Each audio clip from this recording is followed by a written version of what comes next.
వచ్చేవారు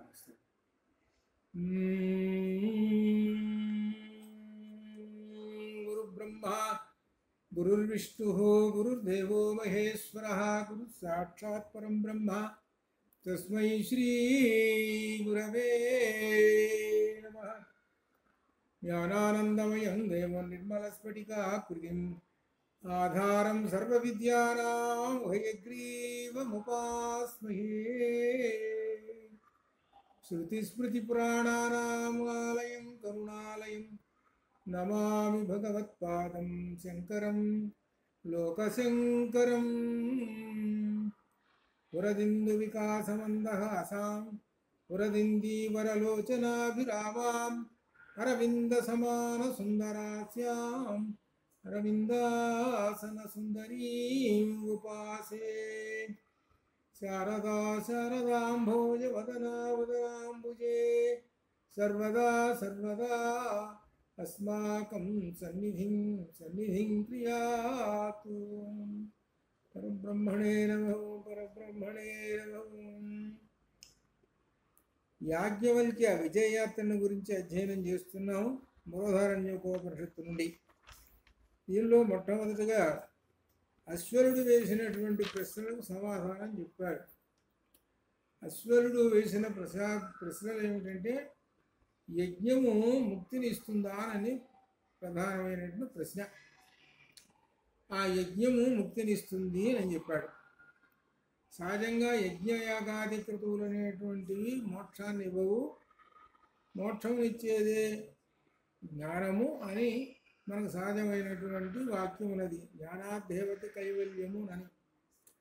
మరి ఈ యజ్ఞము ఎలా ఇస్తుంది అనేటువంటి ప్రశ్న, దానికి ఆయన వివరంగా చెప్పాడు. యజ్ఞం చేసేటువంటి వాళ్ళు నలుగురు ఉన్నారు. నలుగురు హోత, అధ్వర్యుడు, ఉద్గాత, బ్రహ్మ అనే నలుగురు ఉన్నారు. ఈ నలుగురు ఏంటంటే అగ్నితోటి సమానం హోత, అనగా ఆయన వాక్కులు ఉపయోగిస్తుంటాడు. 3 రకములైనటువంటి వాక్కులు, వేదమంత్రాలు. అలానే అధ్వర్యుడు ఉన్నాడు. ఆయన ఈ యజ్ఞమునకు కన్ను వంటి వాడు, అనగా ఆదిత్య స్వరూపమైనటువంటి వాడు. ఉద్గాత అనేటువంటి ఆయన ఇంకొక ఆయన ఉన్నాడు, ఋత్విక్. ఆయన ప్రాణం వంటివాడు, అనగా ప్రాణం అంటే వాయువు అని. అలానే బ్రహ్మగారు ఉన్నారు. ఆయన చంద్రుడి వంటి వాడు, ఆయన చంద్రుడికి ఆధీనము మనస్సు. ఇవి వీటిని వివరించాడు ఆయన. వీళ్ళందరూ కూడా అనగా మనస్సు అంటే ధ్యానం చేస్తాడు. ధ్యానం చేసి ఆ దేవతల చేత అందరి చేత రక్షింపజేసేస్తాడు. ఇట్లా ఈ విధంగా నలుగురు వీళ్ళు ఎలా ఆ యజ్ఞాన్ని చేస్తారో అంత వివరంగా చేశారు. దీని ప్రకారంగా యజమాన, ఆ యజ్ఞం చేయించేటువంటి యజమాన ముక్తి పొందుతాడు అని యాజ్ఞవల్క్య మహర్షి వివరంగా మనకు గతం ఎపిసోడ్లో చెప్పుకున్నాం. ఇప్పుడు ఈ రెండో ఎపిసోడ్లో తర్వాత అశ్వరుడు వేసినటువంటి ప్రశ్నలకి ఆయనకు సమాధానం నచ్చేటప్పుడు ఆయన ఇంకా మాట్లాడలేదు అశ్వరుడు. ఆ సభలో చాలామంది బ్రహ్మిష్ఠులు ఉన్నారు. వాళ్ళల్లో ఆర్తభావుడు అనేటువంటి ఆయన ముందుకొచ్చాడు. ఆయన ప్రశ్నలు వేయడానికి ముందుకొచ్చాడు. ఆర్తభావుడు అనేటువంటి ఆయన. ఈయన ప్రశ్నలు వేసి సమాధానం దాబట్టాడు. ఏమిటంటే తాత్పర్యము, ఈయన కూడా అడిగేది ఏమిటంటే ముక్తి పొందటానికి ఈయన వేసిన ప్రశ్నలకి సమాధానము ఎలా వస్తుందనంటే చివరికి ఈ జీవుడు ఇంద్రియములు, ఇంద్రియ విషయములు అన్నిటినీ వదిలేసినప్పుడే ముక్తి కలుగుతుంది అని చెప్పటం చివరికి సారాంశం. అది ముక్తి పొందేటువంటి వాడు ఎంతటి వాడైనా సరే, బ్రహ్మజ్ఞాని అయినా సరే ముక్తి పొందాడు అని అంటే ఇంద్రియములు, ఇంద్రియ విషయములను త్యజించేశాడు అని అర్థం అని చివరికి మనకు సారాంశం వస్తుంది. అయితే ఈయన ప్రశ్నలు ఏమి వేశాడు? ఆర్తభావుడు యాజ్ఞవల్క్యుడిని ఏమని ప్రశ్నలు వేశాడు? ఈయన ప్రశ్న మొదలుపెట్టాడు ఆర్తభావుడు. గ్రహములు ఎన్ని? అవి ఏవి? ఒకటి. వాటిలో అతిగ్రహములు ఎన్ని, అవి ఏవి? గ్రహములు ఎన్ని, అవి ఏవి? అతిగ్రహములు ఎన్ని, అవి ఏవి? గ్రహములు అనే పదానికి మనం సహజంగా నవగ్రహాలు అనే అర్థం చేసుకుంటాం వెంటనే. కానీ నవగ్రహాలు కాదు. గ్రహము అనే దానికి అర్థం ఏమిటంటే గ్రహించేది, పట్టుకునేది అని అర్థం. గ్రహం అంటే పట్టుకునేది. ఇప్పుడు మనకు ఏదో అంటే రాహు గ్రహం అంటే రాహు పట్టుకున్నాడు వీడు. రాహు పట్టుకొని వాడి పనులన్నీ, వాడి గుణాలేవో వీడికి ఎక్కిస్తాడు, అది దాని అర్థం. అట్లా అనమాట అది. ఇది గ్రహాల విషయంలో. ఇక్కడ అట్లనే గ్రహం అంటే పట్టుకునేది అని అర్థం.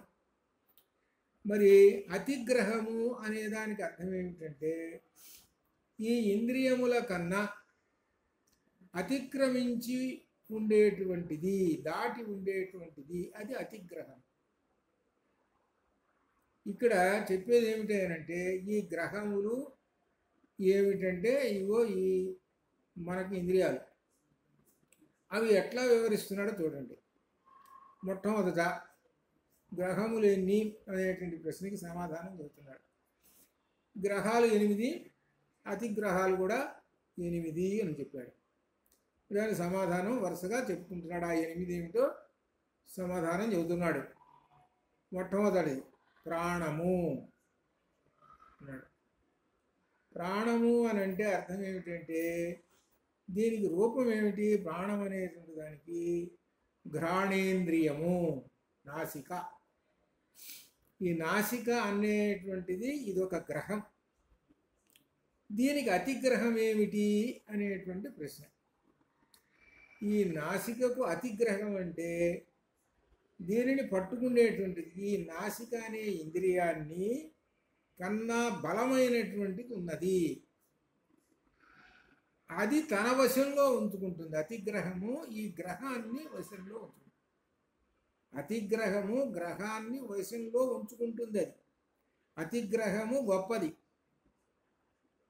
ఇక్కడ ఏమిటి, ఎట్లా వశం చేసుకుంటుంది అనేటువంటి దానికి ఇక్కడ చెబుతున్నాను.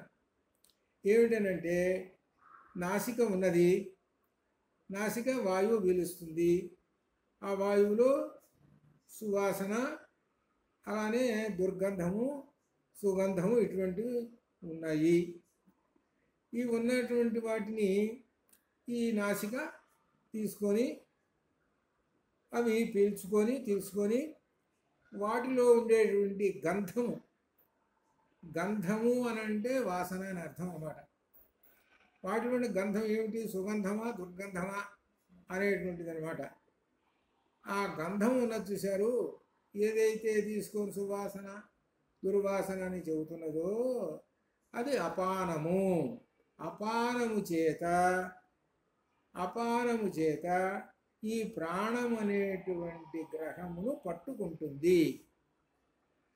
అపానము ప్రాణమనే గ్రహమును, ప్రాణమనే గ్రహం అంటే నాసికను పట్టుకుంటుంది అని అర్థం. అనగా మనకు నాసిక ఏం చెబుతుంది అనమాట? సుగంధ దుర్గంధాలన్నింటినీ చెబుతూ ఉంటుంటుంది అని అర్థం. ఇది అంటే అర్థం ఏమిటి? నాసిక ఏం చేస్తుంది? మంచి వాసనలు చెడు వాసనలు చెబుతుంది. ఆ చెప్పినప్పుడు మనం చెడు వాసన ఏదైతే ఉన్నదో దాన్ని వదిలేసేసి మంచి వాసన కోసం చూస్తుంటాము. అది మనం సహజంగా ఉన్నదే. ఇకపోతే ఇక్కడ దీనిలో ఆంతర్యం ఏమిటంటే విషయ సుఖాలు అనేటువంటిది ఒక మాట ఉన్నది. ఇంద్రియములు, విషయ సుఖాలు. ఇంద్రియాలంటే మన జ్ఞానేంద్రియాలు, ఇవో ఇవి కన్ను, చెవు, ఇట్లా ఈ జ్ఞానేంద్రియాలు.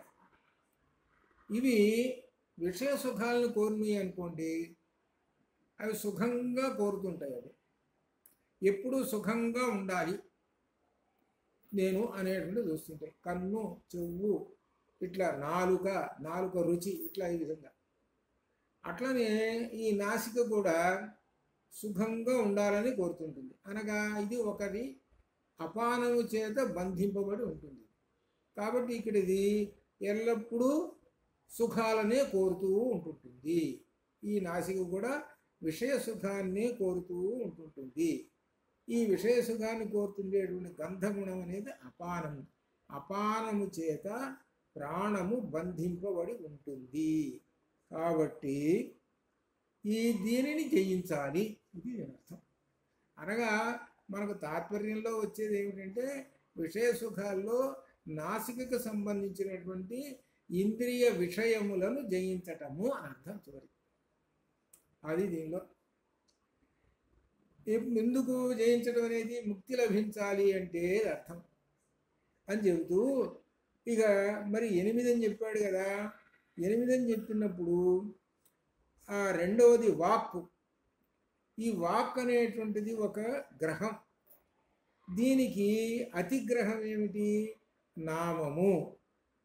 ఇక్కడ అతిగ్రహం నామం. నామం అంటే పేర్లు వీటనమాట. అనగా చెప్పదగినటువంటి విషయం ఏదైతే ఉన్నదో అదంతా చెబుతుంటాం. అదంతా వాగింద్రియంతో సమస్త నామములు పడుతుంది. వాక్ అనేది గ్రహం.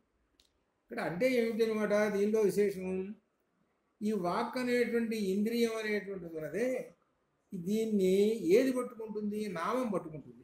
నామం అంటే వాక్కులు. ఇప్పుడు ఉదాహరణకి ఈ వాక్కులు ఉన్నాయండి, చాలామంది వాక్కులు మాట్లాడుతున్నారు. మనకు ఉదాహరణకి ఒక బ్రహ్మజ్ఞాని వాక్కులు మాట్లాడుతున్నాడు. ఏంటి? భగవద్గీత లేదా రామాయణము ఇటువంటివి మాట్లాడుతున్నాడు. అవన్నీ వాక్కులు. ఆ వాక్కులు మాట్లాడుతున్నాడు. ఆ వాక్కులకి పేర్లు ఏమిటి అని అంటే నామములు. ప్రతి వాక్కుకి అంటే వాటినే నామము అని పేరు పెట్టారు. అయితే ఇవేమిటి? ఆ నామములు ఆ భాష అంతా కూడా ఈ వాక్కును పట్టుకొని ఉంటుంది, మాట్లాడుతూ ఉంటుంటాడు ఆయన. దానివల్ల మనకేం కలుగుతుంటుంది? ఒక బ్రహ్మజ్ఞానం కలుగుతుంటుంది. ఇది అనమాట. కాబట్టి ఈ భాష అంతా పట్టుకొని ఉంటుంటుంది అన్నమాట ఈ వాక్కు. మరి ఇంద్రియ విషయాల్ని జయించాలి కదా, కాబట్టి వాక్కును కూడా జయించాలి. వాక్కును కూడా జయించేసేయాలన్నమాట. అనగా అర్థం ఏమిటి?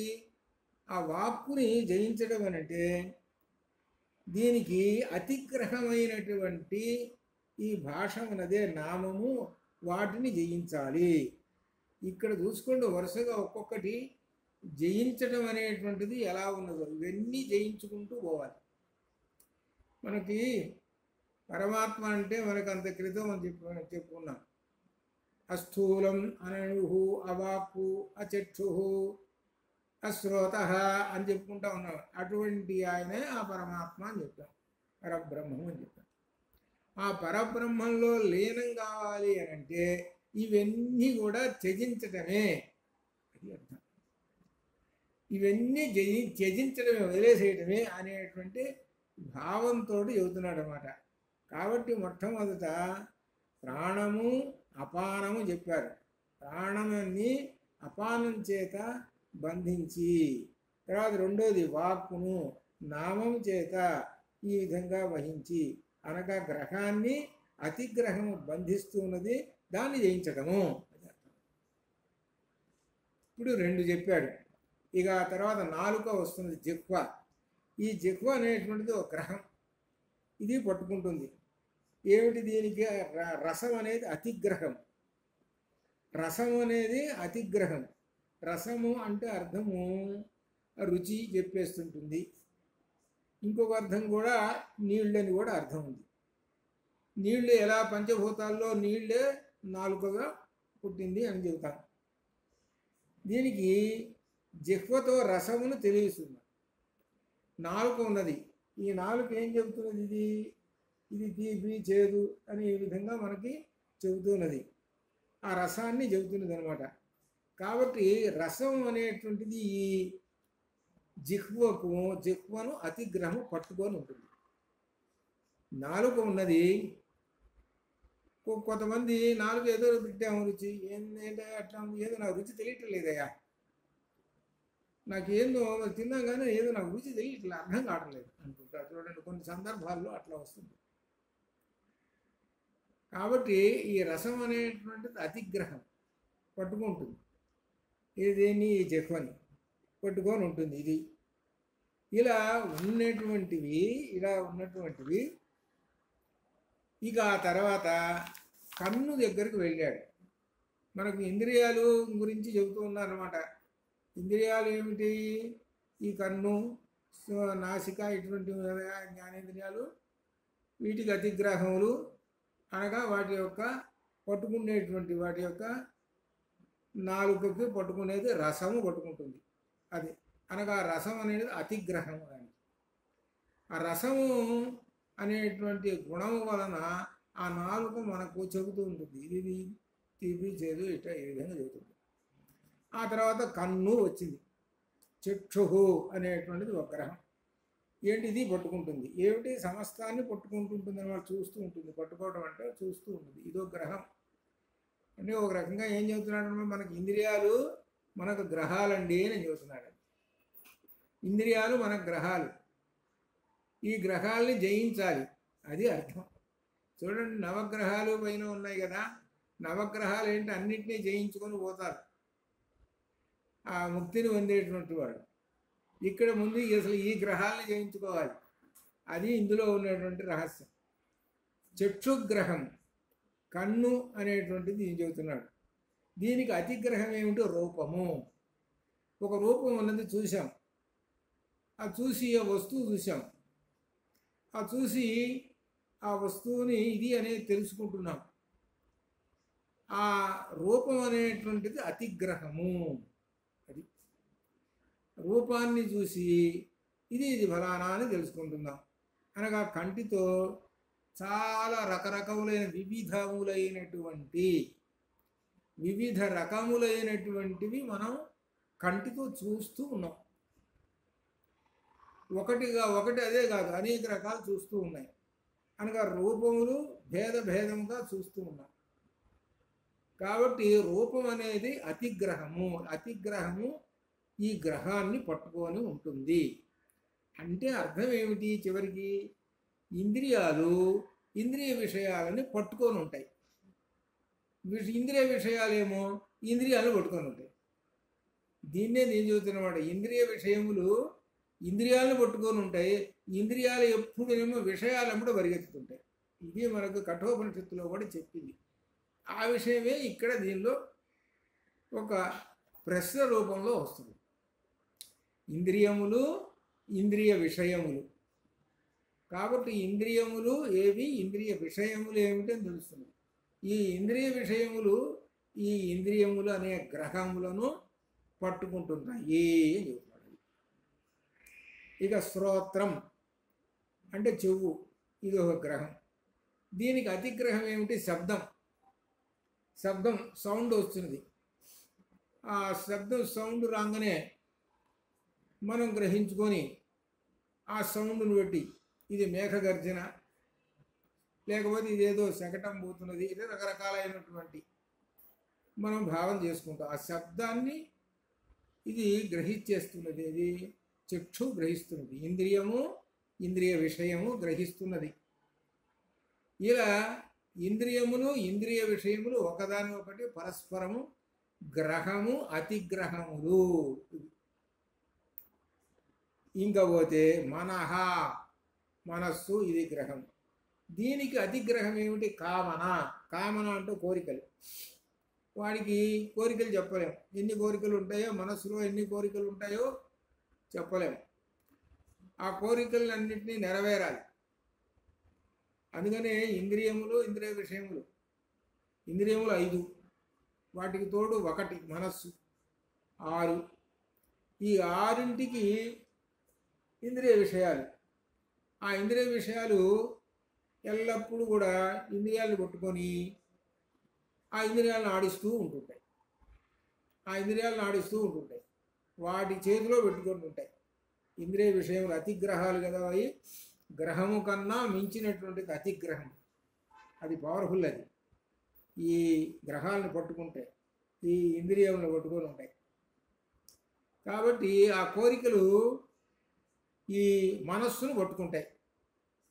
ఆ మనస్సుని పట్టుకొని ఆడిస్తూ ఉంటాయి. ఏమిటి ఆ కోరికలు? ఎలా ఉంటాయి వీడికి? భోగ్య వస్తువులు. ఈ మనస్సుతో భోగ్య వస్తువులను కోరుతూ ఉంటాడు. చూడండి, భోగ్య వస్తువులు మనస్సుతో భోగ్య వస్తువులు, నాలుకకు రుచికరమైన ఆహారం కావాలంటాడు, కంటికి బాగా చూడదగినటువంటి సినిమాలు చూద్దామా, ప్రకృతిని చూద్దామా, ఎక్కడికన్నా పిక్నిక్కి పోద్దామా, ఇట్లా ఉంటాయి. అట్లా శబ్దం చెవులు ఉన్నాయనుకో, దానికి ఏదన్నా సినిమాలు రకరకాల చూద్దాము, విందాము, ఇటువంటి అంటే ఏమిటన్నా ఇంద్రియ విషయాలు ఎట్లా అవుతున్నాయి చూడండి. ఈ విధంగా ఇంద్రియ విషయములు ఇంద్రియాలను లాక్కొని పోతుంటాయి. ఈ విషయాన్నే మన కఠోపనిషత్తులో ఆత్మానం రథినం విద్ధి అనేటువంటి ఈ మంత్రంలో మన శరీరం అనేటువంటిది ఒక రథం అండి. ఆ రథంలో జీవాత్మ కూర్చున్నాడు. బుద్ధింతు సారథిం విద్ధి, బుద్ధి అనేటువంటి వాడు సారథి. ఇంద్రియములు అనేటువంటి 5 గుర్రాలుండి, మనస్సు అనేటువంటిది దానికి కళ్ళెము. కాబట్టి ఈ గుర్రాలని ఈ కళ్ళెము ఇదంతా పట్టుకొని, మనస్సు అనేటువంటిది ప్రగ్రహము అంటే పగ్గాలు, మనస్సు అనేది పగ్గం, ఆ పగ్గం దానికి పట్టుకున్నాడు. ఏది 5 గుర్రాలకు వేశాడు అంటే కళ్ళాలు పెట్టుకొని ఆ చేతితోటి ఆ తాళ్ళు పట్టుకొని ఉన్నాడు. 5 తాళ్ళు ఆ బుద్ధిగాడు పట్టుకొని ఉన్నాడు. ఇప్పుడు రథం అంతా రెడీ అయిపోయింది. మనఃప్రగ్రహమేవచ, మనస్సు ప్రగ్రహము అనగా ప్రగ్రహము అని అంటే కళ్ళెము అని అర్థం. అంటే ఇక్కడ తాళ్ళు అన్నమాట పట్టుకొని ఉన్నాడు. ఇకపోతే దారి, మరి పోవాలి కదా, దారి ఏమిటయ్యారంటే విషయాన్ గోచరాన్, విషయములే దారులు.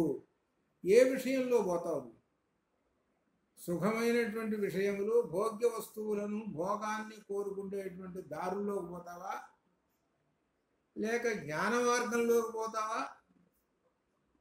జ్ఞాన మార్గంలో పోయేటువంటి దారులు ఉన్నాయి, కోరికలు తీర్చుకోవడానికి భోగ్య వస్తువులు దానికి వెళ్ళేటువంటి దారులు ఉన్నాయి. కాబట్టి ఈ రథాన్ని ఆ బుద్ధింతు సారథం విద్యున్నాడే సారథిగాడు, వాడు ఎటువైపున నడుపుతాడో ఆ బుద్ధికి గనక ఆ పరమాత్మను అంటే జీవాత్మను పరమాత్మ దగ్గర చేర్చాలనే ఉద్దేశం ఉంటే జ్ఞాన మార్గం వైపు నడుపుతాడు, ఇంద్రియ విషయములనే మార్గాన్ని వదిలేస్తాడు. ఇది కఠోపనిషత్తులో చెప్పాడు. ఈ విషయాన్నే మనకి ఇక్కడ ఆర్తభాగుడు ఆ విషయాలని పురస్కరించుకొని ఇలా ప్రశ్నలు వేస్తున్నాడు యాజ్ఞవల్క్యుణ్ణి. ఆ ప్రశ్నలు వేస్తుంటే వాటికి సమాధానాలు వస్తూ ఉన్నాయి. యాజ్ఞవల్క్య మహర్షి చెబుతున్నాడు వరుసగా, ఇప్పటిదాకా మనస్సు దాకా చెప్పాడు. మనస్సుకి కోరికలు, కోరిక అంటే భోగ్య వస్తువులు అనుభవించాలి అని ఉంటుంది అని చెప్పాడు. మనస్సు అనేది గ్రహము, ఈ కోరికలు అనేటువంటిది అతిగ్రహములు అని చెప్పాడు. అది అయిపోయిన తర్వాత ఇక 7వది చేతులు, 2 చేతులు ఉన్నాయి. ఈ చేతులు ఏమిటయ్యానంటే వాటికి అతిగ్రహం ఏమిటంటే కర్మ. కర్మ అంటే పని చేయటం. ఇప్పుడు 2 చేతులు ఉన్నాయండి, ఉడికేటి ఉన్నాయి, వాడికి ఏమనిపిస్తుంది అనమాట, కర్మ చేయాలి. కర్మ అంటే ఒక పని, ఆ పని మంచిదో చెడుదో ఆ చేయాలి, అది సుకర్మో దుష్కర్మో చేయాలి. చేయాలని అంటే ఈ చేతులు కావాలి, ఈ చేతులతోటి చేసేస్తాడు. కాబట్టి ఈ చేతులకి అతిగ్రహం ఏమిటి, కర్మ. కాబట్టి నువ్వు కర్మలు చేసేస్తున్నావే, చేసేటువంటి కర్మలు ఎటువంటివి, జ్ఞానకర్మలా లేక దుష్కర్మలా, ఎటువంటివి? అదేనమాట. జ్ఞానకర్మలు అయితే సరి, దుష్కర్మలు అయితే చెప్పే పనే లేదు. అందుకని అడుగుతున్నాడు అనమాట. గ్రహములెన్ని అతిగ్రహములంటే గ్రహాలు ఎక్కడో లేవయ్యా, మనకే ఉన్నాయి గ్రహాలు, అతిగ్రహాలు కూడా మనకే ఉన్నాయి. కాబట్టి గ్రహము అతిగ్రహాలు ఉన్నాయే, వీటిని ఎవడైతే వదిలించుకొని ఉంటాడో వాడు జీవన్ముక్తి పొందుతాడు అని చివరికి చెప్తాడు. అనగా చివరికి ఇంద్రియ విషయములను ఇంద్రియ విషయాలన్నింటినీ జయించినటువంటి వాడు అని అర్థంలోకి వస్తుంది. అది ఇక 8వది చివరిది చెబుతున్నాడు. త్వక్కు అంటే చర్మం, ఈ చర్మం అనేది ఒక గ్రహం. ఇది దీనికి అతిగ్రహం స్పర్శ. పట్టుకుంటే వెంటనే తెలిసిపోతుంది. ఇదిగో చల్లటి గాలి వస్తుంటే ఆ చల్లటి గాలి వస్తుంది అంటే అంటారు. ఏదన్నా వస్తువు కనుక పెడితే ఇది ఫలానా వస్తువు అని చెప్పేస్తుంది. ఈ చర్మం చెప్పేస్తుంటుంది. ఇదనమాట ఇంద్రియ విషయాలు. ముఖ్యంగా ఇంద్రియ విషయాల్లో ఈ చర్మం అనేటువంటిది ఎప్పుడు సుఖాన్ని కోరుతూ ఉంటుంది. సుఖమో ఎప్పుడు నాకు సుఖమో. ఈ చర్మం కింద పడుకోవటం, చాప మీద పడుకోవటం, అబ్బా కష్టంగా ఉంది, హాయిగా పరుపు మీద పడుకుంటే చాలా సుఖంగా ఉంటుంది, నిద్ర పడుతుంది అంటే చర్మం. అలానే ఏసీ వేసుకోవాలి, అలానే మంచి గాలి రావాలి, మంచి సువాసనలు రావాలి, మంచి ఈ విధంగా రావాలి. ఇవన్నీ ఇంద్రియ విషయములు. ఇట్లా ఉన్నటువంటి వాడు, ఇంద్రియ విషయాల్లో ఉండేటువంటి వాడు బ్రహ్మజ్ఞాని కాలేడు. బ్రహ్మజ్ఞాని అని అంటే ఇంద్రియ విషయములను జయించినటువంటి వాడు అని అర్థం. అందుకనే ఆంజనేయ స్వామి వారికి ఆయన ఇంద్రియ విషయములన్నింటినీ జయించినటువంటి వాడు. ఆయన సుందరకాండలో లంకకు వెళ్ళినప్పుడు అనేకమైనటువంటి ఇంద్రియ విషయములన్నింటినీ దర్శనం చేసుకున్నాడు. 5 జ్ఞానేంద్రియాలకు 5 ఇంద్రియ విషయాలని దర్శనం చేసుకొని వాటన్నిటినీ వదిలించేసేసుకున్నాడు. ఏమాత్రం నాకు అంటకుండా ఉండుగాక, వాటి మీద దృష్టి అసలు లేదు. ఆయన దృష్టి అంతా కూడా అమ్మవారి యందు దృష్టి ఉన్నది. అది ఆ రూపాన్నే ధ్యానం చేసుకుంటున్నాడు. అలా రూపాన్ని ధ్యానం చేసుకునేటువంటి వాడికి ఈ ఇంద్రియ విషయములు ఏమీ పట్టవు. అనగా ఇంద్రియ విషయములను జయించినటువంటి వాడు. అందువల్లనే ధ్యానము అనేటువంటిది ప్రధానం. ధ్యానము వలననే ఇవన్నీ జయింపబడతాయి.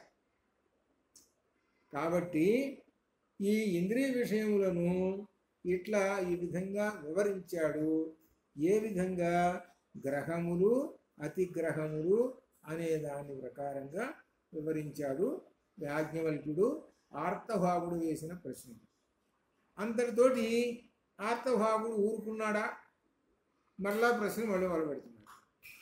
వీళ్ళు ప్రశ్నలు ఎట్లా వేస్తారంటే, ఇక ఆయన దగ్గర ప్రశ్నలు లేవండి వేయటానికి. ఇక ఆయన వెళ్ళకుండా కూర్చుంటాడు. ఇక ఆయన ప్రశ్నలు వేస్తూనే ఉన్నాడు ఆర్తభాగుడు. గ్రహములు అతిగ్రహములు చెప్పాడు.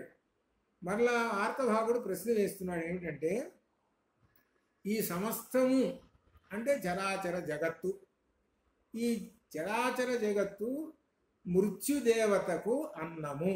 అవునా కాదా? అవును కదా. చరాచర జగత్తు, చర అచర. చర అంటే తిరుగుతున్నది, అచర అంటే స్థిరంగా ఉన్నది. ఇవన్నీ మృత్యుదేవతకి ఆహారం. అనగా ఈ చరాచర జగత్తు లీనమైపోతుంటుంది, మృత్యువులో లీనమైపోతుంటుంది. ఆ ప్రళయం వచ్చినప్పుడు అక్కడ దాకేంది. ఒక్కోసారి ప్రళయం రాకపోయినా కానీ ఒక్కోసారి మనకు బాగా వర్షాలు వస్తుంటాయి, భూకంపాలు వస్తుంటాయి. అనేక మంది మృత్యుదేవతలకు వెళ్ళిపోతుంటారు. మృత్యుదేవతకు వెళ్ళిపోతుంటారు. ఒకసారి ఎప్పుడో 7-8 సంవత్సరాల క్రితం కేదారంలో పెద్ద మంచు వచ్చి పడేటప్పటికీ సుమారు 20,000 మంది పోయినారు. ఉదాహరణ. అట్లా ఈ విధంగా ఏమిటంటే, ఇదంతా ఏంటి? ఈ చరాచర జగత్తులు, జగత్తంతా మృత్యుదేవతకి ఆహారము కదా అని ప్రశ్నిస్తున్నాడు. మృత్యుదేవతకి ఆహారం కదా. అయితే ఆ దేవత ఎవరు అని ప్రశ్నిస్తాడు. ఆ మృత్యుకు దేవతగా అనేటువంటి తెలుసు.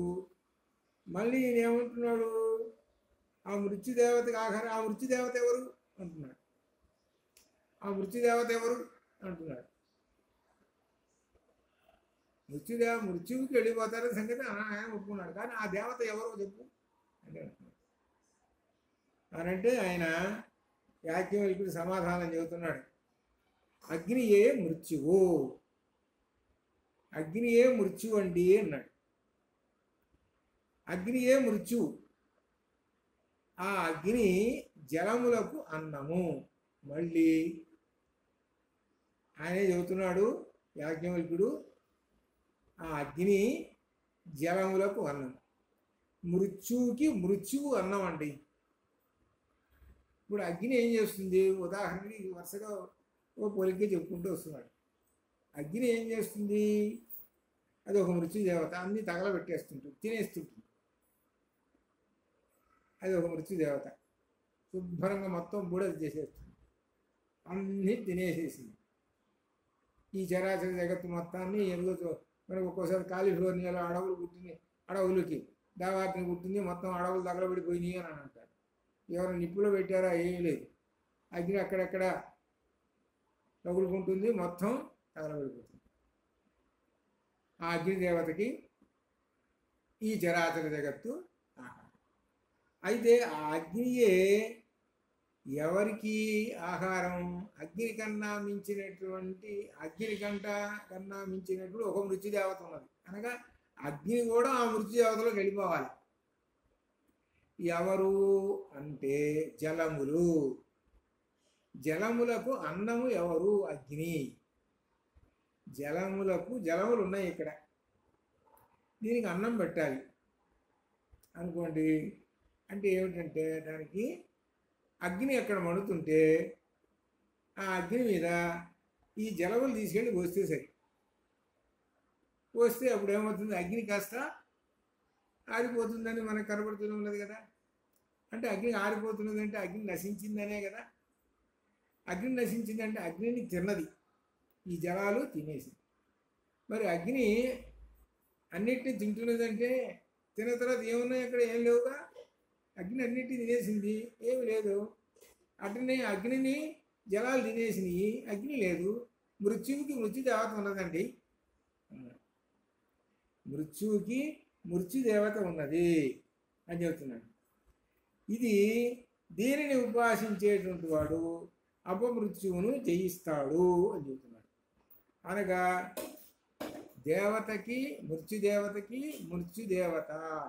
ఎవరు? మనకి ఇందులో తైత్తీర్యంలో మృత్యుర్ధావతి పంచమం అక్కడ వచ్చింది. మృత్యుర్ధావతి పంచమం అనగా ఆ బ్రహ్మమునకు భయపడి అన్నీ పరిగెత్తుతున్నాయి, భయపడ్డాయి. అగ్ని భయపడ్డది, అన్నీ పరిగెత్తింది. సరే భయపడ్డాయి. మృత్యువు కూడా భయపడ్డది. ఇది తైత్తీర్యంలో వస్తుంది. ఆ భీషాస్మాత్ వాతః అక్కడ వస్తుంది. అనగా గాలి వాయువు భయపడి వీస్తూ ఉన్నది. ఎవరికి భయపడి? ఆ పరబ్రహ్మానికి భయపడి. అట్లనే మృత్యు అనేటువంటిది కూడా భయపడి మృత్యుర్ధావతి పంచమం, ఆ మృత్యుదేవత కూడా భయపడి ఆ బ్రహ్మమునకు భయపడి ధావతి పరిగెత్తుతూ ఉన్నది. అనగా అర్థం ఏంటి?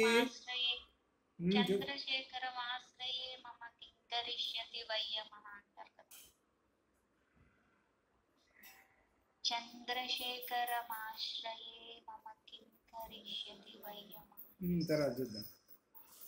ఇక్కడ యమహ అదే అనమాట మృత్యువు. ఆ మృత్యువును కూడా జయించేటువంటి వాడు పరబ్రహ్మ. అక్కడ తైత్తీర్యంలో వచ్చింది అట్లానే. అనగా మృత్యువును కూడా జయించేటువంటిది అనమాట. ఇక్కడ ఆయన వేసే ప్రశ్న ఏమిటి అంటే మృత్యువు అనేటువంటిది జయించటము అని అర్థం. అనగా మృత్యువుని జయించటము, మనిషి ఈ జీవాత్మ మృత్యువుని జయించటము అంటే అర్థము మరలా జన్మించడు, అది అర్థం. మృత్యువుని జయించాడు అని అంటే మరలా జన్మించడు. పునరపి జననం పునరపి మరణం అనేది లేదు. మృత్యువుని జయించాడంటే అర్థము ముక్తిని పొందాడు, దాని యొక్క అర్థం అది. ఏ విధంగా అంటే పోలిక చెప్పుకుంటూ వచ్చాడు. అగ్ని అన్నిటినీ తినేసేస్తుంది, ఆ అగ్నిని జలాలు తినేస్తున్నాయి. మృత్యువుకి మృత్యుది అనగా అంతకన్నా ఇంకా మించినటువంటిది ఉన్నది. అనగా అర్థం ఏమిటనమాట? మృత్యుదేవత కన్నా పైన ఉన్న దేవత ఎవరు? పరబ్రహ్మము అని అర్థం. మనం సహజంగా మృత్యుదేవత అంటే యమధర్మరాజుని మనకు ఈ పురాణాల్లోనూ అట్లనే నవగ్రహాల్లోనూ ఈ నష్టదిక్పాలకుల్లో చెప్పుకుంటాం. ఎట్లా అన్నమాట ఇది. కాబట్టి ఇక్కడ చెప్తున్నది ఏంటంటే అలా ఉపాసన చేస్తే, బ్రహ్మమును ఉపాసన చేస్తే చివరికి ఏంటనమాట, మృత్యుదేవత కన్నా మించినటువంటి అసలు దేవత ఉన్నాడే ఆ దేవతను ఉపాసిస్తే అపమృత్యువు ఉండదు. అది చెప్పే అపమృత్యువు ఇది విశేషంగా చెబుతున్నారు అని చెబుతూ ఇంకా సాగిస్తున్నాడు. సరే, అగ్ని ఏం చేస్తుంది, మొత్తాన్ని తినేసేస్తుంది, అనగా సర్వాన్ని మొత్తాన్ని తింటున్నది అగ్ని. ఆ అగ్నిని ఎవరు తింటున్నారు, నీళ్లు తినేస్తున్నాయి. కాబట్టి ఆ అగ్ని జలములకు అన్నము అని అర్థమైంది. కాబట్టి మృత్యువునకు మృత్యువు ఉన్నది అని భావము తెలుసుకోండి అని. ఒక భౌతికమైనటువంటి పరిస్థితిని మనం చూస్తూ ఉన్నాం. అగ్ని సర్వభక్షకుడు, వాడు అన్నింటినీ తినేస్తాడు. తినేస్తాడని అంటే అర్థం ఏంటి, తినేసిన తర్వాత అక్కడ వస్తువు ఎందుకు ఉంటుంది, ఉండదు కదా, ఏమి ఉండదు. అగ్ని అందరినీ అన్నింటినీ తినేసేస్తాడు. ఆ నీళ్లు అగ్నిని తినేస్తాయి. నువ్వు వాళ్ళని తింటుంటే నేను నిన్ను తినేస్తాను అని నీళ్లు అగ్నిని తినేస్తాయి. అంటే అగ్ని ఏమైంది, అప్పుడు పూర్తిగా చల్లబడిపోయింది. ఇప్పుడు చూడండి, ఎక్కడ తగలబడుతున్నాయి అంటే వెంటనే ఫైర్ ఇంజన్లు వస్తాయి. ఫైర్ ఇంజన్లు వచ్చి నీళ్ళు ఏం పోస్తుంటారు. ఆ నీళ్లు వస్తున్నారని అంటే అర్థం ఏంటి, అగ్నిని ఆర్పడానికని మనం భౌతికంగా. ఇక్కడ ఆధ్యాత్మికంగా ఈ నీళ్లకు ఆహారం అగ్ని. ఈ నీళ్లు తగలంగానే అగ్ని ఆరిపోతుంది, అంటే అగ్ని లీనమైపోతుంది. ఇది మృత్యువునకు మృత్యువు అని మనకు ఈ విధంగా. కాబట్టి ఈ గ్రహ అతిగ్రహ సముదాయం అంతయు కూడా నశించిపోతుంది మొత్తం. ఎప్పుడు ఈ ఇంద్రియ విషయములు అన్నీ కూడా నశించిపోతాయి. ఇవన్నీ ఎట్లా ఏర్పడతాయి, దీనికంటే బంధము. ఇప్పుడు నాసిక ఉన్నది, నాసిక ఏం చేస్తుంది, సువాసన దుర్వాసన అనేటువంటిది తెలుస్తూ ఉన్నది. ఈ తెలుస్తున్నది, ఇది బంధం. నాలుక ఉన్నది, రుచి చెబుతున్నది, ఆ రుచి అనేటువంటి దానికి బంధం. అలానే కన్ను ఉన్నది, కంటి వలన ఏం తెలుస్తుంది, ఒక రూపం తెలుస్తూ ఉన్నది. ఇట్లా చెవులు ఉన్నాయి, చెవుల వల్ల ఏం తెలుస్తుంది, బంధం దానికి శబ్దము. ఈ శబ్దాలు వలన ఈ చెవు తెలుసుకుంటుంది. కాబట్టి దీనికి బంధాలు ఇవన్నీ. బంధము అంటే తాడు అని అర్థం. ఇవన్నీ ఏమిటనమాట, ఈ బంధము ఈ బంధం అనేటువంటి మృత్యువుచే భక్షింపబడి నశించును. ఎప్పుడు ఈ బంధాలన్నీ కూడా మృత్యువు తినేసేస్తుంది, అప్పుడు సంసారం నుండి ముక్తి. అనగా అర్థం ఏంటి, ఇంద్రియములు ఇంద్రియ విషయములనే బంధములను ఈ మృత్యువు తినేస్తే వాడికి ముక్తి కలుగుతుంది అని అర్థం. లేకపోతే వీడు మరలా పుడతాడు. అంటే అర్థం ఏంటి, వీడు పోతాడండి, వీడు టైం వచ్చింది పోయినాడు. ఆ పోయేటప్పుడు వీడు మొత్తం మూట కట్టుకొని పోతుంటాడు. ఏమిటి, ఈ ఇంద్రియ విషయాలు ఉన్నాయి కదా, వీటితో సంపాదించాడు, సంపాదించిన మొత్తం మూట కట్టుకొని పోతున్నాడు. అదే దానిలో భగవద్గీతలో ఆ జీవుడు పోయేటప్పుడు కూడా వాయుర్గంధాన్ ఇవ అని చెప్పాడు. ఉత్క్రామంతి ఈశ్వర యదవాప్నోతి ఉత్క్రామంతి ఈశ్వర. ఈశ్వర అంటే జీవుడు. ఈ జీవుడు ఎప్పుడైతే ఈ శరీరంలో నుంచి పైకి లేచిపోతున్నాడో అప్పుడు వీడి వెంట వాయువు ఏ విధంగా అయితే మంచి వాసన చెడు వాసన మోసుకొని పోతుంటుందో అట్లనే వీడు మంచి చెడులను మోసుకొని పోతుంటాడు. ఇవి వేటితోటి సంపాదిస్తాడు వీడు మంచి చెడులని? ఈ ఇంద్రియాలు వాటికి అతిగ్రహములైన ఇంద్రియ విషయముల చేత సంపాదించుకుంటాడు. ఈ సంపాదించుకొని ఈ మూటలు తీసుకొని పోతాడు. ఆ మూటలు తీసుకొని పోయి మృత్యువులో పడతాడు, అనగా మరలా జన్మలో పడతాడు. మృత్యువులో పడ్డాడంటే మరలా జన్మ తీసుకున్నాడని అర్థం. ఇవి లేవనుకోండి, ఈ మూటలు ఏమి లేవు, ఇవన్నీ ఇక్కడే వదిలేసేసాడు. ఇవన్నీ వదిలేసేసాడు అనగా అతను ఎక్కడికి వెళతాడు అని అంటే బంధాలన్నీ తెంచుకొని ఉన్నాడు. అటువంటి ఆయన జీవన్ముక్తి పొందుతాడు, అది అర్థం. ఇది దీనిలో. కాబట్టి మోక్షం పొందాలంటే ప్రధానమైనటువంటివి ఇంద్రియములు, ఇంద్రియ విషయములను జయించటము అనేటువంటి విషయాన్ని యాజ్ఞవల్క మహర్షి చెబుతున్నాడు. అట్లా అనమాట. వాటిని ఎలా అడిగాడు ఆయన ఆర్తభావుడు అంటే గ్రహములు అతిగ్రహములు అని చెప్పాడు. ఇంద్రియములు ఇంద్రియ విషయములు అని అంటాం మనం. ఆయన గ్రహములు అతిగ్రహములు అన్నాడు. వీటిని జయించటము అని అర్థం. వీటిని జయించటం అని అంటే అక్కడ అర్థం ఏమిటి? మృత్యువును జయించటము అని అర్థం.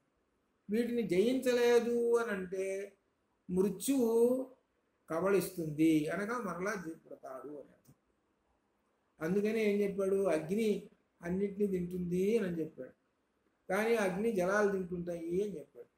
దీన్ని బట్టి అర్థం ఏం చేసుకోవాలంటే మృత్యువు కన్నా పైన ఉన్నదైంది మృత్యుర్ధావతి పంచమం పరబ్రహ్మము అనేటువంటి ఆయన ఉన్నాడు.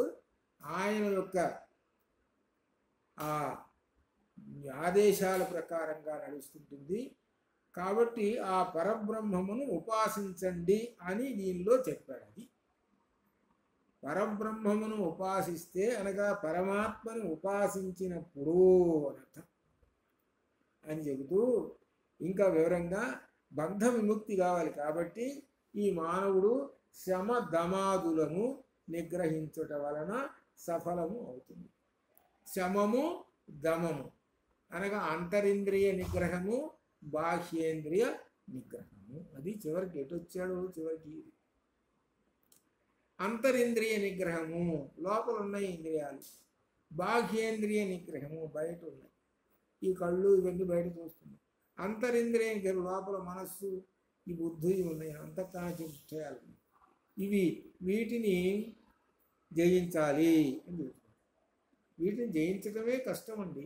వీటిని జయించినప్పుడే క్రమంగా జయించితే అప్పుడు వాడికి ఏం కలుగుతుంటుందంటే అది భక్తి. చాలామంది ఏమనుకుంటారంటే అయ్యా నాకు భక్తి, నేను భక్తితో ఆ గుడికి వెళ్ళి నమస్కారం చేస్తున్నాను అని అంటారు. అసలు భక్తి అంటే ఏంటో ఆయనకు తెలియదు. భక్తి అంటే ఏంటో తెలియదు. ఆయన నమస్కారం చేస్తున్నాడు అనుకుందాం మనం కాసేపు, ఎవడో దొంగవాడు వచ్చి ఆయన జేబులో పక్క జేబులోనో లేదా సంచిలోనో తీస్తున్నాడు అనుకోండి, అప్పుడు ఏం చేస్తాడంటే మనం కొట్టుకుంటాడు. మరి భక్తి సంగతి ఏమైపోయింది మరి అంటే ఏమిటనమాట? తన దగ్గర ఉన్నటువంటి ఏదైతే డబ్బులు ఉన్నాయో ఇవన్నీ వాటి పట్ల ఒక కన్ను వేసి ఉంచుతాడు. ఎక్కడికి వెళ్ళాలి, ఎవడు పట్టుకుపోతాడు, ఏ సమయం మనం జాగ్రత్తగా ఉండాలి. అంటే ఏమిటనమాట దాని అర్థం? మనస్సు లగ్నం అనేటువంటిది ఎందుకు అవుతుంది? కాదు కదా. ఒక చోట ఒక ఆలయంలో ఒక చూశాను నేను, నాకు ఆశ్చర్యం వేసింది. ఏమిటంటే దొంగలు ఉన్నారు, జాగ్రత్త, మీ ఆభరణములు అవన్నీ మీరు జాగ్రత్త చేసుకోండి, మీ ఆభరణాలు మీరు జాగ్రత్త చేసుకోండి, జాగ్రత్త అని ఉంది. దొంగలు ఉన్నారు, జాగ్రత్త. ఆలయం కదా మరి, ఆలయం అంటే భగవంతుడు ఉన్నటువంటిది కదా. అంటే అర్థం ఏమిటనమాట? దొంగలు ప్రవేశిస్తున్నారు. దొంగలు ప్రవేశిస్తే ఏదో ఒకటి రెండు సంఘటనలు జరిగి ఉంటే అందులో పెట్టుకుంటారు. దొంగవాడు అందులో వేమన శతకంలో చెబుతాడు, నేను ఇన్ని తప్పులు చేస్తున్నాను, ఒక్కరోజన్నా సరే ఆ దేవుడి దగ్గరికి పోయి చెంపలు వేసుకొని, అయ్యా నేను ఇక్కడి నుంచి చెయ్యని తప్పు అని అనుకుంటాడా వాడు? వాడు అనుకోడట. వాడు అట్లా అనుకోట. వాడుట ఎందుకు వచ్చాట అంటే ఎక్కడెక్కడ బంగారం దొరుకుతుంది ఎక్కడెక్కడానని భక్తితో చూస్తుంటాడట. పైకి భక్తిలాగా భక్తి పొరుగులాగా కనపడుతూ ఉంటాడట. కానీ వాడి మనస్సు మాత్రం ఎక్కడ ఉంటుందని అంటే ఎట్లా కొట్టేయాలి ఏమిటని ఉంటుంది. అది భగవంతుడు అందరినీ చూస్తూనే ఉంటుంటాడు. ఈ దొంగవాడిని చూస్తుంటాడు, భక్తుల్ని చూస్తుంటాడు, అందరినీ చూస్తూనే ఉంటుంటాడు భగవంతుడి దృష్టిలో. అనగా వాడికి ఆలయానికి వచ్చినా కానీ ఆ గంట సేపు అయినా కానీ మనస్సును లగ్నం చేసి పాపహరం చేసుకుందాము అనేటువంటి భావన లేదు వాడికి. అటువంటి వాడు మృత్యువు ఒడిలో పడిపోతాడు, అనేక జన్మలు పొందుతాడు. అందుకనమాట కాబట్టి పరమాత్మను ఉపాసించండి అని చెబుతున్నాడు. అనగా ఇంద్రియ విషయములను జయించే కొంది. ఇంద్రియ విషయములు అనగా అర్థం ఏంటి? ఇంద్రియ విషయములను జయించడం అంటే అర్థం ఏమిటి? తపస్సు అని అర్థం. తపహ అంటే వేడి, తపహ అంటే వేడి, తాపము వేడి. అనగా మన శరీరాన్ని వేడిలో పెట్టాలి. అనగా అర్థం శరీరాన్ని వేడిలో పెట్టేటువంటి శరీరానికి ఉన్న ఏమిటి? ఇంద్రియాలు. ఈ ఇంద్రియాలను తీసుకెళ్ళి వేడిలో పెట్టాలి. ఇప్పుడు దాకా సుఖం పడి ఉన్నాయి, ఈ సుఖం కాస్త వదిలించాలి. కాబట్టి వేడిలో వేసేయాలి. ఈ సుఖాలు పొందినప్పుడు ఈ ఇంద్రియాలన్నీ దేని ఏం కలిగినాయి? వీటికి మలినాలు పుట్టినాయి. 5 ఇంద్రియాలకి మనస్సుకి మలినాలు పుట్టినాయి. అనగా బంగారానికి మలినాలు ఉన్నాయి, నల్లగా కనపడుతున్నాయి. బంగారమేనండి ఇది, కానీ మలినాలు ఉన్నాయండి అంటారు. మరి ఏం చేద్దాం? కాబట్టి బంగారాన్ని తీసుకెళ్ళి నిప్పుల్లో వేసేద్దాం. నిప్పుల్లో వేసేస్తే ఈ మలినాలన్నీ కరిగిపోతాయి, స్వచ్ఛమైనటువంటి బంగారం బయటపడుతుంది. అప్పుడు స్వచ్ఛమైన బంగారం బయటపడితే దాని విలువ ఎక్కువ, కాంతి ఎక్కువ, పెద్ద గౌరవం కూడా దానికి. అనగా అర్థం ఏమిటి అనమాట? నీకు ఎప్పుడైతే ఇంద్రియ విషయములను ఇంద్రియాలను తపస్సు చేత వాటిని నిర్మలంగా చేసుకుంటావో అప్పుడు అవి కాంతివంతంగా సువర్ణంలాగా ప్రకాశిస్తూ బ్రహ్మజ్ఞానం వైపు ప్రయాణిస్తూ ఉంటాయి. అది అర్థం. బ్రహ్మజ్ఞానం వైపు ప్రయాణిస్తూ ఉంటుంటాయి. ఆ బ్రహ్మజ్ఞానం వైపు ప్రయాణిస్తూ తీసుకొని పోతాయి. రథము ఎంత దూరం వెళ్ళింది? బ్రహ్మ దగ్గరికి వెళ్ళిపోయింది, పరబ్రహ్మ దగ్గరికి వెళ్ళిపోయింది. వెళ్ళిపోయిన తర్వాత అప్పుడు ఆ జీవాత్మ కూర్చున్నాడే, ఆ రథంలో ఉన్నటువంటి జీవాత్మ ఈ రథం దిగి ఆ పరబ్రహ్మంలో తెలిసిపోయింది. మరి రథానికి కట్టి ఉన్న ఏమిటండి? 5 గుర్రాలు ఉన్నాయి కదా, సారథి ఉన్నాడు కదా, అసలు రథం అనేటువంటిది ఒక రథం ఉంది కదా. వీటినన్నిటిని వదిలేసేసాడు. వదిలేసేసి లోపల పోయి కూర్చున్నాడు. లోపల ఐక్యం అయిపోయినాడు. లోపల ఏకమేవా ద్వితీయం బ్రహ్మ అన్నాడు, వెళ్ళిపోయినాడు. అంటే అర్థం ఏమిటి? తన శరీరాన్ని వదిలేసేసుకున్నాడు, తన శరీరంలో ఉన్న బుద్ధిని వదిలేసాడు, తనలో ఉన్నటువంటి ఈ ఏకాదశి ఇంద్రియాలను వీటిని వదిలేసుకున్నాడు. సమస్తాన్ని మొత్తం ఈ శరీరం అంటే పాంచభౌతికమైనటువంటి, పాంచభౌతికం అంటే 5 భూతముల చేత 5 పంచభూతముల తయారైనటువంటి శరీరాన్ని మొత్తాన్ని వదిలేసేసుకున్నాడు. ఈ జీవాత్మ మొత్తాన్ని వదిలేసేసుకొని నిర్గుణుడై నిర్గుణ పరబ్రహ్మంలోకి చేరాడు. అది ముక్తి, అది మోక్షము. అట్లా మోక్షం పొందటము అని చెప్పాడు. దానికి ఈ ఇంద్రియ విషయములు వీటిని జయించాలి. ఇక క్రమంగా శమధమాదుల్ని జయించాలి. అందుకనే మనము ఎల్లప్పుడూ ఏమని భావించుకోవాలి అంటే మనలో ఉన్నటువంటిది నారాయణుడు పరబ్రహ్మ. ఆ నారాయణుడు పరబ్రహ్మే బయట కూడా ఉన్నాడు, అంతర్బహిష్ట నారాయణ అని చెప్పుకుంటున్నారు. ఇటువంటి భావంతో ఉంటే క్రమంగా ఇంద్రియాలు వశం అవుతూ ఉంటుంది. అట్లా కాకుండా ఇంద్రియాలని పగ్గాలు లేవు అంటే మనస్సు అనేటువంటి పగ్గం ఉన్నది, దాన్ని వదిలేసేసాడు. మనస్సు ఇష్టం వచ్చినట్టు పోతున్నది, ఆ గుర్రం ఇష్టం వచ్చినట్టు పోతున్నది, ఈ మనస్సు ఇష్టం వచ్చి పోతున్నది. చివరికి పోయి ఈ శరీరం అనే రథాన్ని తీసుకెళ్ళి ఏ గోతిలోనూ పడేసింది. ఆ గుర్రాలు గోతిలో పడేసినాయి అని అంటే వీడు నరక ప్రాప్తి, ఏ కీటకంగానూ పుట్టాడు. మన కీటకాలు చూస్తుంటాం, చిన్న చిన్న పురుగులు చూస్తుంటాం, అనేకమైనటువంటి 84 లక్షల రకములైనటువంటి జీవరాశులు ఉన్నాయని అని చెబుతుంటారు. అంత అని చెబుతూ ఇందులో మృత్యువునకు మృత్యువు అని చెప్పాడు అది. కాబట్టి అగ్నికి మృత్యుదేవత ఎవరంటే జలాలు ఉన్నాయి, అట్లనే ఈ మృత్యువుకి మృత్యుదేవత అనేటువంటి ఆయన ఉన్నాడు. కాబట్టి ఆ మృత్యుదేవత పరబ్రహ్మమును ఉపాసించటము అని చెబుతున్నాడు. అలా ఉపాసించడం వలన సాధకుడు ఈ జ్ఞానం సంపాదించుకొని మృత్యువుని జయిస్తాడు అని ఒక పోలికగా చెప్పుకుంటూ వచ్చాడు. ఇప్పుడు ఇంతవరకు ఇంద్రియ విషయాలను జయించడం అని చెప్పాడండి. ఇంతటితో ఆర్తభావుడు ఆవుయాడ మళ్ళీ ప్రశ్న మొదలుపెట్టాడు. ఎట్లా ఉంటుందంటే అసలు అక్కడ ఒక్కసారి మనం ఊహించుకుంటే చాలామంది ఉన్నారు బ్రహ్మవేత్తలు. ఈ బ్రహ్మవేత్తలు ఎంతోమంది అంటే యాజ్ఞవల్క్యుడు లేచేటప్పటికి వీళ్ళు ప్రశ్నలు మొదలుపెట్టారు. నువ్వు అంత గొప్పవాడివా, నాకన్నా అంత గొప్పవాడివా నువ్వు, మేము మహాయోధులు మహావిద్వాంసులు మేముంటే అని వీళ్ళ యొక్క అహంకారం. అందుకని అశ్వరుడు మొట్టమొదటి ప్రశ్నలు వేసి ఇక వెయ్యలేక ప్రశ్నలు కూర్చున్నాడు వేలకుండా. ఆర్తభావుడు వేస్తున్నాడు ప్రశ్నలు. ఈ ఆర్తభావుడు మళ్ళీ ప్రశ్న మొదలుపెట్టాడు. ఎట్లా ఉంటుందంటే ఏదో ఒక సామెత ఉంది, ఏంటంటే చెప్పేవాడు ఉంటాడట, అడిగేవాడట లోకు అనేది చెబుతుంటాడు. ఎప్పుడు అడుగుతూనే ఉంటుంటాడు వాడు, తడకోటి అడుగుతూనే ఉంటుంటాడు. ఇసుగు పుట్టేదాకా చెప్పేవాడు ఇసుగు పుడుతుంటాడు. కానీ అట్లనే ఆర్తభావుడు మళ్ళీ ప్రశ్న చేస్తున్నాడు. ఏమిటి ప్రశ్న చేస్తున్నాడంటే పురుషుడు అంటే ఎటువంటి పురుషుడు? ఒక బ్రహ్మజ్ఞాని.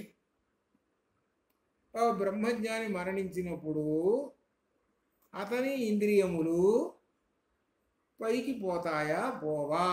ఇది ప్రశ్న. మనం ఇందాక ఏం చెప్పామనంటే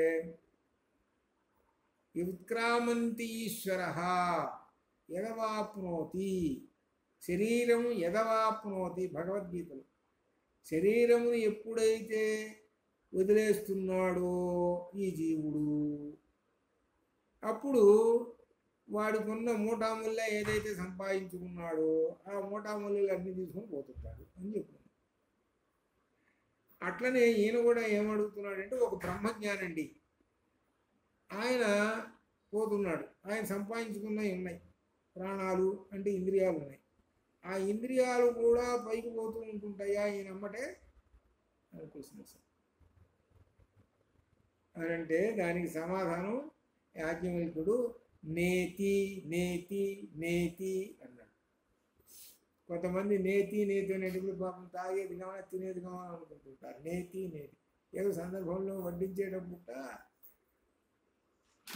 నేతి అన్నట్ట. పాపం వాళ్ళు నెయ్యి పట్టుకొచ్చారు. నేతి అనే దానిలో ఏమిటంటే నా ప్లస్ ఇది నేతి, అది నా ఇది కాదు, ఇది కాదు. ఏదో వడ్డిస్తున్నారు అనుకోండి, నేతి అన్నాడు, ఓహో నెయ్యి తీసుకురావాలన్నా అనుకుని నెయ్యి పట్టుకొచ్చింది. మళ్ళీ ఏదో నెయ్యి పట్టుకురాగానే నేతి అన్నట్టు. ఇదేమిటయ్యా నేతి పట్టుకొచ్చాం కదా. ఎందుకంటే చెప్పేది సంస్కృత భాషలో ఉన్నటువంటిది ఈ నేతి అనేటువంటిది. ఈ వ్యాకరణం చదువుకునేప్పుడు ఈ బ్రహ్మజ్ఞానం ఉపయోగించేటప్పుడు ఈ పదం వస్తుంది. నా ఇతి నేతి గుణసంధి, నా ప్లస్ ఇతి నేతి గుణసంధి. అక్కడ నా ఇతి అంటే ఇతి అది అని కాదు, అని కాదు, అని కాదు, అని కాదు, అని కాదు, లేకపోతే అది కాదు, అది కాదు. అట్లా ఆయన సమాధానం ఏం చెప్పాడు? పైకి పోతాయా ఇంద్రియ విషయాలు అని అంటే, ఇంద్రియాలన్నీ కూడా పైకి పోతాయా అని అంటే, యాజ్ఞవల్కుడు నేతి నేతి పోవు పోవండి అని అన్నాడు. పోవు పోవు అని అన్నాడు. మరి మృత్యువునకు మృత్యువైన పరమాత్మ మృత్యుర్ధావతి పంచమ అని చెప్పుకున్నాడు. పోవు అన్నావు. ఆ మృత్యువుకి మృత్యువైనటువంటి పరమాత్మను ఈ బ్రహ్మజ్ఞాని దర్శనముచే ఆయన ఈ శరీరం ఉన్నప్పుడే ఆ పరమాత్మను దర్శనముచే ఈయన గ్రహ అతిగ్రాహ్య సంబంధన రూపము నశించును. ఈయన ఈ శరీరం ఉన్నప్పుడే ఇంత క్రితం చెప్పుకున్నాం, గ్రహములు అతిగ్రహములు ఇంద్రియములు ఇంద్రియ విషయములు అని చెప్పుకున్నామే. అవి వాటి యొక్క బంధనము నశించును. ఈ లోకంలో ఉన్నప్పుడే అతనికి ఇవి నశించిపోతాయి. అంటే ఈయనకి డిటాచ్ అయిపోయింది. ఇంద్రియములు ఇంద్రియ విషయములు డిటాచ్ అయిపోయింది. ఈయనకు సంబంధం లేదు.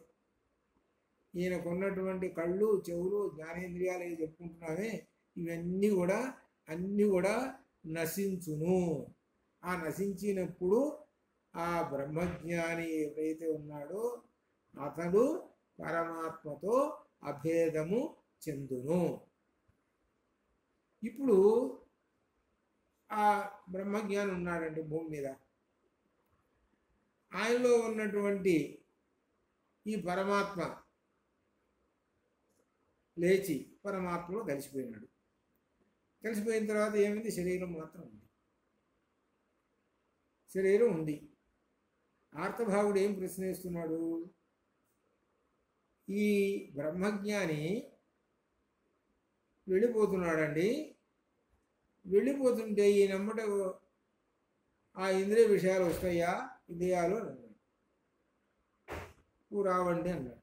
మరి ఏమవుతుంది? శరీరంలో ఉన్నటువంటి పరమాత్మ వెళ్ళిపోయినప్పుడు శరీరం ఏమవుతుంది? క్రమక్రమంగా 1 రోజు 2 రోజులు 3 రోజులు 4 చివరికి 1 వారం రోజులు 10 రోజులు కుళ్ళి కుళ్ళి కుళ్ళి కుళ్ళి కుళ్ళి చివరికి ఎక్కడో కలిసిపోతుంది. ఇప్పుడు మనం అక్కడక్కడ జంతువులు చూస్తుంటాం. ఆ జంతువుల్ని చూస్తుంటే ఆ చచ్చిపోయి ఉంటుంది ఎక్కడో రోడ్డు పక్కన. ఎక్కడో 4 రోజులు 5 రోజులు 10 రోజులు అవుతుంది. ఆ తర్వాత ఉండి తర్వాత అయ్యి తర్వాత వర్షాలు పడిన తర్వాత అది ఎటుపోయిందో అసలు ఇట్లా ఉంటుంది. అట్లనే ఈ బ్రహ్మజ్ఞాని తనలో ఉన్నటువంటి ఏ జీవాత్మ ఉన్నాడో ఆ జీవాత్మ అన్నిటినీ ఈ లోకంలోనే విముక్తి పొంది, అనగా ఇంద్రియములు ఇంద్రియ విషయములు అంటే గ్రహములు అతిగ్రహములు ఉన్నాయో వీటన్నిటిని వదిలించుకొని పరమాత్మతో అభేదము ఏకమేవాద్వితీయం బ్రహ్మ తత్వమసి 4 మహావాక్యాలు అప్పచెప్పేస్తున్నాడు. ప్రజ్ఞానం బ్రహ్మ అహం బ్రహ్మాస్మి తత్వమసి అయం ఆత్మ బ్రహ్మ అనుకుంటూ కూర్చున్నాడు. అనగానే ఏమిటనమాట దీనికి మూలం అన్నిటికీ ఏం చెబుతున్నాడు? ఇంద్రియములు ఇంద్రియ విషయములకు బంధనములు, అవి ఆ బంధనములు ఉన్నంత కాలము పునరపి జననం పునరపి మరణం, వాడు మృత్యువుకి వశం అయి ఉంటాడు అని చెప్పాడు. ఇప్పుడు ఇంకొక విశేషం చెబుతున్నాడు. పోలిక బ్రహ్మజ్ఞాని పరమాత్మలో లీనమైపోతాడండి. దానికి ఒక పోలిక చెబుతున్నాడు. ఏకమేవా ద్వితీయం బ్రహ్మ అన్నాడు. పరమాత్మ లీనమైపోయినాడు. దానికి ఒక ఉదాహరణ చెబుతున్నాడు. ఏమిటంటే సముద్రం ఉన్నది. ఆ సముద్రం మీద తరంగాలు వస్తున్నాయి. ఆ తరంగాలు చాలా బ్రహ్మాండంగా ఉన్నాయి. ఆ తరంగాలు వచ్చి సముద్రంలోనే లీనమైపోతున్నాయి. సముద్రంలోనే లీనమైపోతున్నాయి. సముద్ర తరంగాలు దానిలోనే పుట్టినవి, దానిలోనే లీనమైపోతున్నాయి. అంతే ఇది కూడా. ఆ సముద్రంలో నుంచి వచ్చినటువంటి అట్లానే ఈ జీవాత్మ సముద్రంలో నుంచి వచ్చినప్పుడు సముద్రంలో నుంచే కలిసిపోతున్నాడండి. అంటే జీవాత్మ సముద్రానికి సముద్ర తరంగానికి భేదం ఏమన్నా ఉన్నదా గుణంలో అని ప్రశ్న వేశాడు. లేదు. సముద్రానికి సముద్ర తరంగానికి ఏమైనా భేదం ఉందా? ఏం లేదు. సముద్ర తరంగం నీళ్లు కదా, నీళ్ళు పెద్ద ఎత్తులో పైకి లేస్తాయి, అంతే కదా. సముద్రం ఎంత ఉంది అట్లా మామూలుగా ఉంటుంది. సముద్ర తరంగం అంటే నీళ్లు పెద్దగా వచ్చి బర్రలు కలుగుతుంటూ వచ్చి. భేదం ఏమన్నా? భేదం లేదండి, అంతేనండి ఇది కూడా అని చెప్పేసి. ఈ జీవాత్మ పరమాత్మలో లయం కావటం అనేది ఇలా ఉంటుందండి అని చెప్పాడు. పరమాత్మలో అభేదం చెందేసేస్తుంటాడు. కాబట్టి ఈ దేహం ఉన్నదే కారణ బ్రహ్మములో లీనమగును. ఈ దేహం అంతా కూడా కారణ బ్రహ్మంలో సమస్తమైనటువంటిది ఈ దేహం ఉన్నదే లీనమైపోతుంటుంది అని చెబుతూ, ఎలా చెబుతున్నాడంటే ఈ దేహములకు సంబంధించినటువంటివి 16 ఉన్నాయి. ఈ 16 ఏమిటంటే పరమాత్మలో విలీనమైపోతాయి. అనగా తనలో ఉన్నటువంటి ఈ ఇంద్రియములు, ఇంద్రియ విషయములన్నీ బయటకు వచ్చేసేసి చివరికి పరమాత్మలోకి వెళ్ళిపోతాయి. అవి వాటి దాన్ని అవి వెళ్ళిపోతాయి. అనగా ఇంద్రియములు, ఇంద్రియ విషయములు అనేటువంటివి ఎన్ని? 16. జ్ఞానేంద్రియాలు, కర్మేంద్రియాలు 10, మనస్సు 1, విషయములు 5. కాబట్టి ఇట్లా ఈ విధంగా 16 లీనమైపోతాయి. ఇవి పరమాత్మలో విలీనమై, ఈ విధంగా జ్ఞాని బంధములను నశించినవాడు కనుక పరలోకానికి వెళ్ళిపోతాడు అని ఈ విధంగా చెబుతూ ఆ గ్రహము అతిగ్రహములను గురించి చెబుతూ వాసనా రూపంలో ఉన్నటువంటి ఇంద్రియములను జయించటము అనేటువంటి విషయాన్ని ఈ ఆర్తభాగుడు వేసిన ప్రశ్నకి సమాధానం చెబుతూ, ఇంకా ఆర్తభాగుడు వేసినటువంటి ప్రశ్నకి ఇంకా సాగుతూనే ఉన్నది.